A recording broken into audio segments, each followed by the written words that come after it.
찬송가 91장 부르시겠습니다.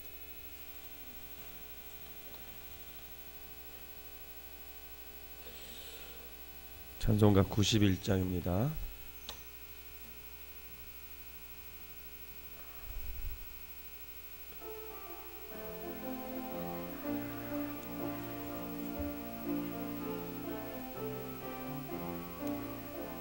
슬픈 마음 있는 사람 예수 이름 믿으며 영원토록 변함없는 기쁜 마음 얻으리.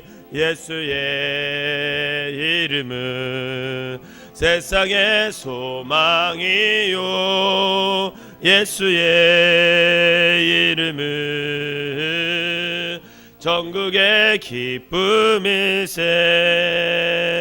거룩하신 주의 이름 너의 방패 삼으라. 환난 시험 당할 때에 주께 기도드려라. 예수의 이름은 세상의 소망이요 예수의 이름은 전국의 기쁨일세. 존귀하신 주의 이름 우리 기쁨 되도다. 주의 품에 안길 때에 기뻐 찬송 부르리. 예수의 이름은 세상의 소망이요 예수의 이름은 전국의 기쁨일세. 우리 갈 길 나간 후에 보좌 앞에 나아가 왕의 왕께 경배하며 면류관을 드리리. 예수의 이름은 세상의 소망이요 예수의 이름은 전국의 기쁨. 아멘. 사도신경으로 신앙 고백 드리도록 하겠습니다.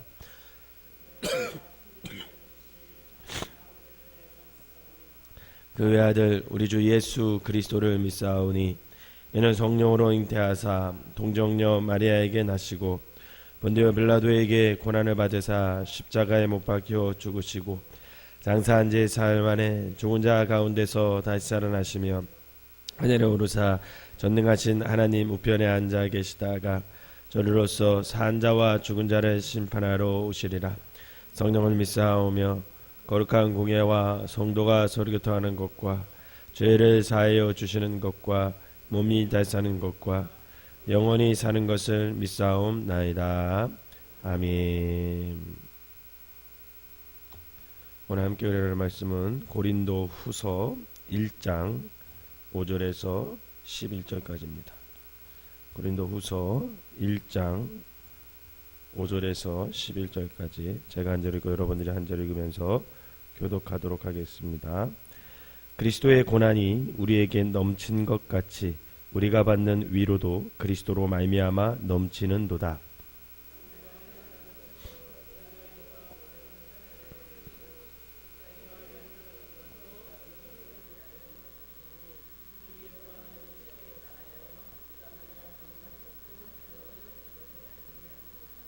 너희를 위한 우리의 소망의 견고함은 너희가 고난에 참여하는 자가 된 것 같이 위로에도 그러할 줄을 알미라.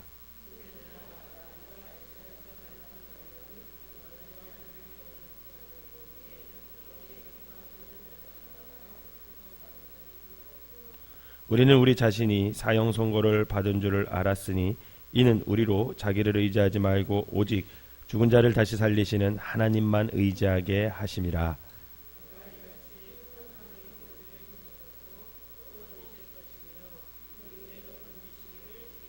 같이 읽겠습니다. 너희도 우리를 위하여 간구함으로 도우라. 이는 우리가 많은 사람의 기도로 얻은 은사로 말미암아 많은 사람이 우리를 위하여 감사하게 하려 함이라. 아멘. 이 시간에는 11, 12 여선교회 나오셔서 하나님께 찬양으로 영광 돌리도록 하겠습니다.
네, 고맙습니다. 감사합니다. 새벽에 나와서 특송하는 게 쉽지 않은데 그래도 한 선교회마다 이렇게 잘 준비해서 하나님께 찬양으로 영광 돌리는 거 하나님이 받으실 줄 믿으시길 바랍니다. 우리 옆 사람하고 인사합시다. 고난 중에 하나님의 위로가 있습니다. 시작. 네, 고난 중에 하나님의 위로가 우리에게 임할 줄 믿으시기를 바랍니다. 고난 주간을 보내면서 주님의 고난을 묵상하는 동시에 우리가 당하는 고난도 한번 생각해 보아야 합니다. 이 말은 나에게 닥친 고난을 내가 그리스도인으로서 그것을 어떻게 받아들여야 하느냐, 그런 문제에 해당되죠.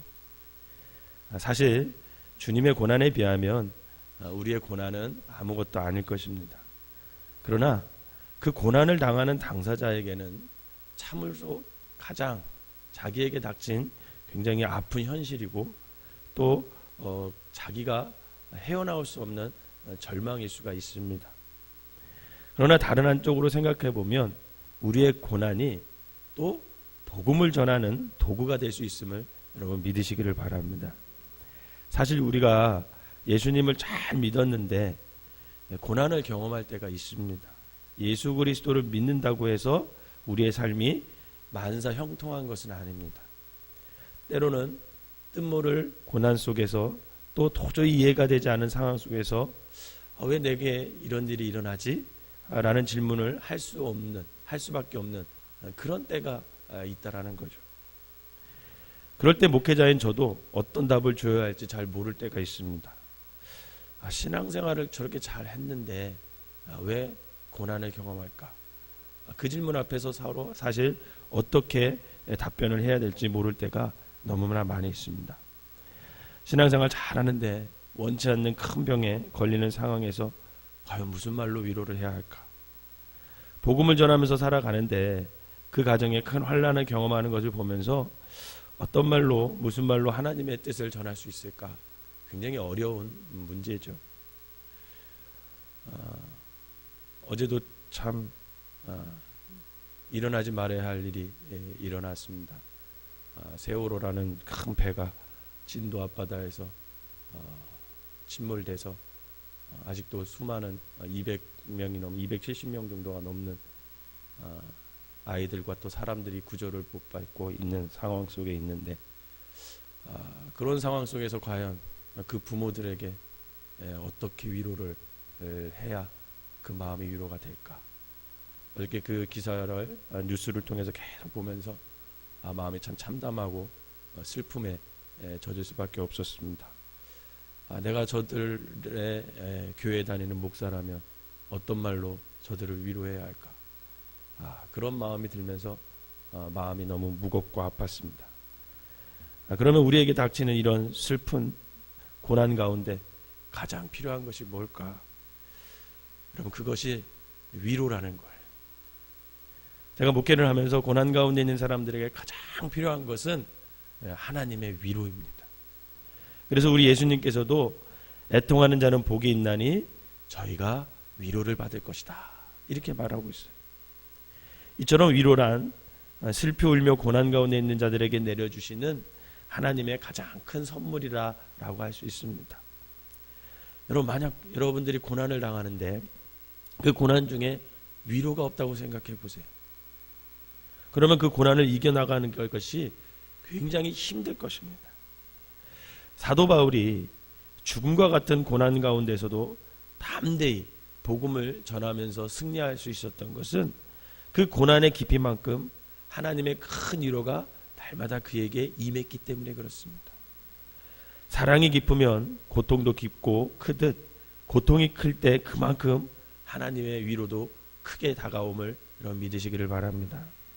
그러므로 우리가 고난 중에 첫 번째로 생각할 것이 뭐냐면 주님의 위로가 우리에게 꼭 있을 것이라는 믿음을 가지시기를 바랍니다. 오늘 본문 5절 말씀을 우리 다시 한번 읽어보도록 하겠습니다. 고린도후서 1장 5절 시작. 그리스도의 고난이 우리에게 넘친 것 같이 우리가 받는 위로도 그리스도로 말미암아 넘치는도다. 아멘. 이처럼 그리스도인이 고난에는 반드시 하나님의 위로가 있습니다. 위로는 고난이 끝난 후에 주어지는 것이 아니라 고난 중에 주어지게 돼 있어요. 우리가 복음을 위해 고난에 참여할 때, 또한 삶을 살다가 원치 않는 고난이 우리에게 닥칠 때 동시에 그리스도를 통한, 예수님을 통한 위로가 우리에게 임하게 된다는 것입니다. 왜냐하면 하나님은 우리를 고난 가운데 버려두지 않으시고 모든 고난 가운데서 우리를 건지시는 분이라 그랬어요. 저는 여러분 이 말을 믿습니다. 여러분들도 모든 고난 가운데서 예수님께서 우리를 건져주실 것을 믿으시기를 바랍니다. 또한 고난 당하는 자를 하나님은 신원하시는 하나님이라기 때문에 우리에게 위로가 임하게 된다라는 거죠. 또한 우리가 믿는 주님은 자비의 하나님이고 위로의 하나님이고 환난 중에 있는 자들을 위로하시는 하나님이다. 성경은 그렇게 말씀하고 있습니다. 뿐만 아니라 고난 받으신 그리스도는 죄의 힘을 이기시고 부활하신 그리스도시고 우리의 궁극적인 소망이 되십니다. 그래서 우리 주님은 고난 중에 위로의 원천이 되신다라는 거예요. 그러므로 베드로가 고백하기를 뭐라고 고백했냐면 오직 너희가 그리스도의 고난에 참여하는 것으로 즐거워하라. 이는 그의 영광을 나타내실 때에 너희로 즐거워하고 기쁘게 하려 함이라 라고 고백하고 있습니다. 바라기는 고난 중에 주님의 위로가 있음을 믿고 절망이 아니라 소망을 품고 살아가시기를 주님의 이름으로 축원합니다. 두 번째 생각해 볼 것이 고난 중의 위로는 오직 주님만이 하실 수 있다라는 거예요. 여러분, 고난을 경험하는데 아무리 가까운 사람도 와서 위로해 주면 그게 사실 위로가 잘 안 됩니다. 오늘 바울도 뭐라고 고백하냐면 8절과 9절에 보면 이렇게 고백해요. 힘에 지나도록 심한 고생을 받아 살 소망까지 끊어지고 우리 마음에 사형 선고를 받았다. 그만큼 고난을 아주 깊게 당했다. 너무 큰 고난을 당했다. 살 소망도 끊어지고 사형 선고를 받은 그런 고난 속에 있다라는 겁니다. 그러나 바울이 이런 죽음과 같은 고난을 통해 깨달은 것은 자기 자신을 의지하는 것이 아니라 하나님을 의지하게 됐다. 이렇게 고백을 하고 있어요. 고난을 통해 그는 하나님을 생각하고 하나님을 의지하게 될 때 하나님께서 자신에게 찾아오셔서 위로를 해주셨다라는 겁니다. 그러면 이 위로는 사람의 말과 혈화하는 그런 달콤한 그런 위로가 아니라는 거예요. 이 위로는 오늘 본문에 보니까 죽은 자를 다시 살리시고 큰 사망에서 우리를 건지시고 또 앞으로로 건지러 주시는 하나님의 위로다, 이렇게 말하고 있어요. 그러므로 우리 하나님의 자녀는 고난 중에 위로를 주시고 또 위로 중에 소망을 주시는 이 하나님을 의지해야 된다라는 거예요. 그러게 우리가 고난의 중에 있을 때 우리를 위로해 주시는 하나님께 나오시기를 바랍니다. 주님께서도 십자가의 고난을 앞두고 겟세마네 동산에서 하나님께 나와서 간절히 하나님만을 의지하고 그분께 부르짖어 기도했습니다. 그때 비로소 주님은 주님의 뜻 가운데 순종할 수 있었고 마음에 주님께서 주시는 위로를 받을 수 있고 결국 그 위로가 십자가를 지는 그런 일로 이어지게 됩니다. 여러분, 우리가 경험해 봤듯이 고난 중에 있을 때는요, 그 어떤 위로도 우리에게 도움이 되지 않습니다. 함께 이불을 덮고 있는 사람도요, 위로가 안 될 때가 있어요. 그러게 우리는 고난 중에 있을 때 주님께 나가야 됩니다. 왜냐하면 주님만이 우리의 위로자가 되어 주시기 때문에 그렇습니다. 바라기는 고난 중에 주님 앞에 나와 기도함으로 주님이 주시는 참된 위로 가운데 거하시기를 주님의 이름으로 축원합니다. 마지막으로 우리가 고난 중에 받은 위로를요, 나누어야 된다라는. 사도 바울이 오늘 이렇게 말해요. 6절 한번 읽어볼까요? 6절. 고린도서 1장 6절 시작. 우리가 환난을 당하는 것도 너희가 위로와 구원을 받게 하려는 것이요 우리가 위로를 받는 것도 너희가 위로를 받게 하려는 것이니 이 위로가 너희 속에 역사하여 우리가 받는 것 같은 고난을 너희도 견디게 하느니라. 아멘. 고난이 너무 심각할 때 우리는 다른 사람들보다 내 자신의 문제에만 매달릴 수 있습니다. 나만 쳐다보게 되죠. 그러나 고통 속에서 참으로 하나님의 위로를 받는 자는 자신의 고난을 뛰어넘어서 다른 사람을 위로할 수 있는 삶으로 나아갈 수 있다는 겁니다. 고린도 교회를 향한 바울의 마음이 이와 같았습니다. 먼저 복음을 위해 고난을 받았던 바울은 앞으로 자신과 같이 복음을 위해 고난당할 그 고린도 교인들을 보면서 위로하는 거예요. 내가 이런 복음을 전하다가 이런 고난을 당했지만 결국 너희들도 복음을 지키고 교회를 지키고 살다 보면 결국 그런 고난을 받을 것이다. 그러나 하나님께서 나에게 이런 위로를 주셨고 그때그때마다 나에게 살 소망을 주셨듯이 너희에게도 하나님이 위로할 것이고 너희에게도 살 소망을 주실 것이다. 그러면서 그 위로를 나누고 있음을 볼 수 있습니다. 미국의 트루트 목사님이라는 분이 목회 생활을 하다가 쓴 이렇게 경험을 쓴 책을 읽는데 그분이 그런 자기가 목회하다 있었던 경험을 썼는데 이런 글이 있었습니다. 자기가 목회하는 그 지역에 믿지 않는 부부가 있었대요. 교회에 나오지 않는 그런 부부가 있었는데 그 부부의 어린 자녀가 갑자기 죽었대요. 그래서 목사님이 그 장례를 집례해 주었다고 합니다. 그런데 이 일이 있은 후에 아이의 부모가 그때부터 교회를 나오기 시작됐고 예수 그리스도를 영접하고 신앙생활을 하기 시작했다고 합니다. 열심히 그가 신앙생활하고 예수님을 믿어서 그 슬픔을 극복하게 됐어요. 하나님의 위로로 인해서 그 자녀를 비록 잃었지만 그 자녀로 인해서 우리 가정이 이렇게 구원받은 가정이 됐구나. 그러면서 위로를 받게 됐고 그 위로로 말미암아 기쁨 가운데 살아갈 수 있었다고 합니다. 그런데 몇 달 후에 그 교회에 또 다른 젊은 부부의 자녀가 또 죽은 거예요. 목사님이 그녀에게 따스한 말로 위로했지만 그게 위로가 되겠습니까? 소용이 없었죠. 그런데 그 어린아이의 장례식 날 그 몇 달 전에 아이를 잃어버렸던 어머니가 같이 참석을 한 거예요. 그녀는 젊은 여인에게 다가가서 자기도 자녀를 잃어버렸는데 그때 당시 나의 심정은 이랬다.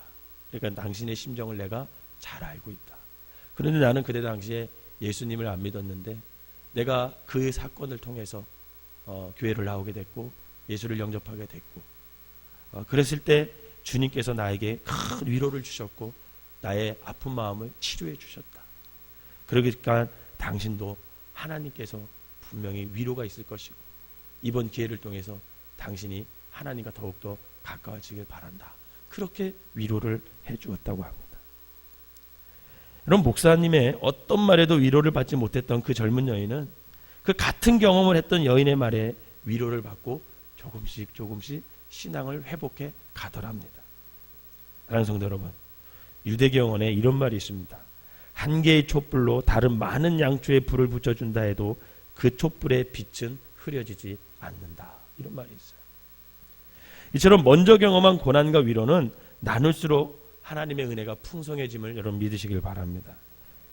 그렇기 때문에 우리는요 모두 상처 입은 치유자들이, 내가 경험한 그 아픔들이 어떤 동일한 사람의 경험, 더 동일한 일을 경험하는 그 사람에게는 우리가 위로자가 될 수 있다라는 것입니다. 그렇기 때문에 우리가 겪는 고난은요 하나도 버릴 것이 없어요. 결국 그 고난으로 인해서 그 고난을 통해서 주시는 하나님의 위로를 나눌 때 우리는 그 위로 가운데서 우리의 상한 심령을 회복할 수 있기 때문에 그렇습니다. 그러나 우리가 잊지 말아야 할 것은 고난과 위로를 나누기 위해서 인간의 말을 통한 위로 이상으로 더 중요한 게 있습니다. 여러분, 그게 뭘까요? 그것은 뭐냐면 서로를 향한 기도라는 거예요. 중보 기도라는 거예요. 기도를 통해 우리는 위로를 나눌 수가 있습니다. 바울은 자신의 문제에 많은 그 고린도 교회를 위해서 눈물로 간구했던 것처럼 이제 고린도 교인들이 자신과 동역자들을 위해서 서로 기도로 좀 도와달라 이렇게 당부하고 있습니다. 왜냐하면 기도를 통해서만이 진정으로 그리스도의 고난과 위로를 나눌 수 있고 소망 안에 하나가 될 수 있기 때문에 그랬습니다. 사랑하는 성도 여러분, 고난에는 반드시 위로가 있음을 믿으시기를 바랍니다. 하나님의 위로가 반드시 있습니다. 이 위로는요 죽은 자를 살리시고 큰 사망에서 우리를 건지시는 하나님의 위로예요. 그렇기 때문에 위로는 마음의 위안에서만 머물지 않고 우리에게 소망을 가져다 줍니다. 사도 바울이 복음을 위해 고난을 받을 때 그 고난 중에 위로하시는 하나님으로 인해서 더욱 담대하게 복음을 전하고 어려운 가운데 있는 형제들을 위로했던 것처럼 우리의 삶도 삶을 살아가다가 또 복음을 위해 그렇게 고난을 받고 그 고난 중에 위로하시는 하나님으로 인해 소망을 또 갖게 되고 그리고 서로가 서로를 위해 기도를 통해 하나님의 위로를 나누는 그리스도인들, 여러분 그 모습 속에서 하나님의 은혜가 오늘 우리에게 임할 수 있습니다. 고난 주간을 보내고 있습니다. 또 그 고난 가운데 깊은 묵상을 통해서 다시 한번 여러분들의 고난을 한번 생각해 보면서 그 고난에 빠져들어가는 것이 아니라 그 고난 속에서도 위로해 주시는 하나님의 위로 가운데 여러분들이 이 경험해서 그 위로로 말미암아 다시 한번 소망을 갖는 저와 여러분 되시기를 주님의 이름으로 축원합니다. 기도하겠습니다. 사랑과 위로의 주님, 주님의 고난에는 미치지 못하지만 오늘 이 시대에 살아가는 우리 모든 성도들이 아버지 하나님 이 모양 저 모양 하면서 저 모양으로 원치 않는 고난 가운데 있는 그런 성도들이 있습니다. 질병의 문제로, 물질의 문제로, 죄의 문제로, 관계의 문제로, 자녀의 문제로, 여러 가지 말 못할 문제로 고난 중에 있는 성도들이 있습니다. 사랑과 위로의 주님, 저들을 불쌍히 여기시고 주님의 위로를 통해 고난 중에 소망을 가질 수 있게 인도하여 주시옵소서. 특별히 예수님의 십자가의 고난으로 이미 우리가 나음을 입었고 평화를 얻었음을 믿고 고난 중에 더욱 주님의 위로가 있음을, 또 주님만이 참 위로자가 됨을 깨닫고 이제 고난 속에서 주저앉는 것이 아니라 그 고난을 통해 소망 가운데 또 다른 상처 입은 자를 치유할 수 있는 그런 위로자의 삶을 살아가게 하여 주시옵소서. 고난 가운데서도 우리의 위로자가 되시는 주님만을 바라보게 하시고 이번에 저 진도에서 사고난 모든 사람들을 주님께서 위로하여 주셔서 저들에게 하나님의 위로 가운데 이 고난을 잘 이겨낼 수 있도록 하나님 인도하여 주시옵소서. 오늘을 우리가 살아가면서 아버지 하나님, 주님의 위로 가운데 살아가게 하시고 그 위로로 말미암아 산 소망을 가질 수 있는 참된 그리스도인들이 되게 하여 주시옵소서. 예수님의 이름으로 기도하옵나이다. 아멘.